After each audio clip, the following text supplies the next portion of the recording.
of Jynx, Starmie, and Rhydon. What is this team? What's the lines? What's the fucking motion? God damn it! Alright, let's get into it. Lovely kiss. Holy smokes, you're gonna be putting shit to sleep. Oh my fucking god. Put that bitch to sleep with Lovely Kiss. It only has 75% accuracy, same as Sleep Powder as you would be running on your Executor. Psychic and Blizzard for the best coverage ever. I mean, who else is running Psychic and Blizzard? Oh, oh.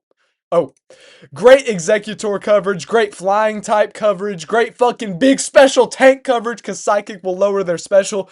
Absolutely phenomenal. And rest to keep this thing on the field as long as possible. It doesn't get recover, but it does get rest. Now, unlike Executor, you're not going to be exploding with this. You're not going to be countering Starmie with this. You're not going to be, I mean, well, you are going to be countering Rhydon with it because you have Blizzard, but you're not countering Executor, or sorry, you're not countering Starmie with it. Also, similar to Gengar, which has Thunderbolt, you can't counter Starmie. Alakazam can't counter Starmie to begin with, so that doesn't really matter. But yeah, Jynx is not the Starmie counter. It's the early game sleeper. You just want to be putting something to sleep immediately. Next up, we got Starmie. Starmie is running Psychic and Blizzard per the usual. Per the fucking usual, dude. Psychic to be lowering their special. Blizzard for great flying coverage, great ground coverage. What the fuck else does... What doesn't Ice cover in this game? Like, what isn't Ice super effective against? You know what I'm saying? The normal type. But anyways, Thunder Wave and Recover to be paralyzing as many things as possible. As y'all know, the goal in Gen 1 is to get as many things paralyzed as you possibly can, and then sweep everything with Tauros at the end. I mean, that's pretty much the whole goal for Generation 1 overuse. Maybe put something to sleep, maybe freeze something. Who really gives a shit? If everything's paralyzed, the Tauros is just going to be going absolutely bonanza on them bitches.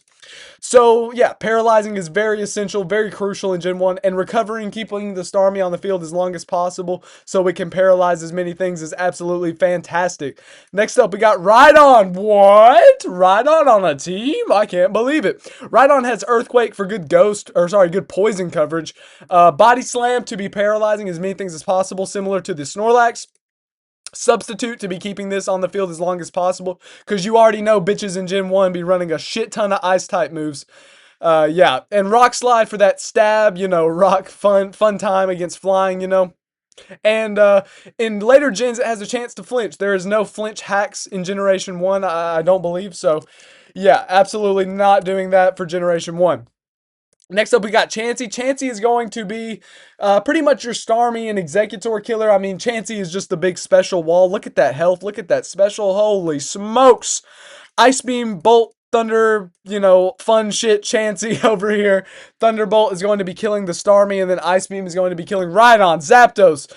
What doesn't Ice target? Executor, what doesn't Ice target that's really good in Gen 1 OU? Thunder Wave and Soft Boil to be paralyzing as many things as you humanly can, and then Soft Boil to be staying on the field as long as possible. Chansey is a wall. That's what makes it good.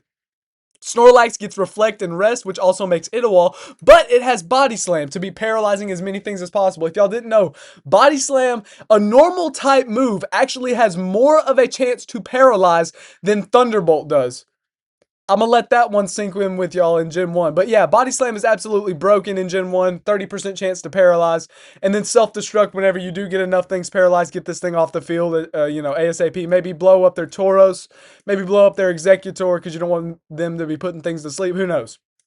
Lastly, we got Tauros, your late game sweeper. Tauros gets Body Slam. Earthquake, super effective against, I believe, Rock and Poison. Blizzard, once again, Ice, super effective against fucking everything. And Body Slam to be paralyzing more things. Hyper Beam being the stab type move that's going to be killing everything on the field that's at like 60% less health. And they are probably not going to be moving faster than Tauros.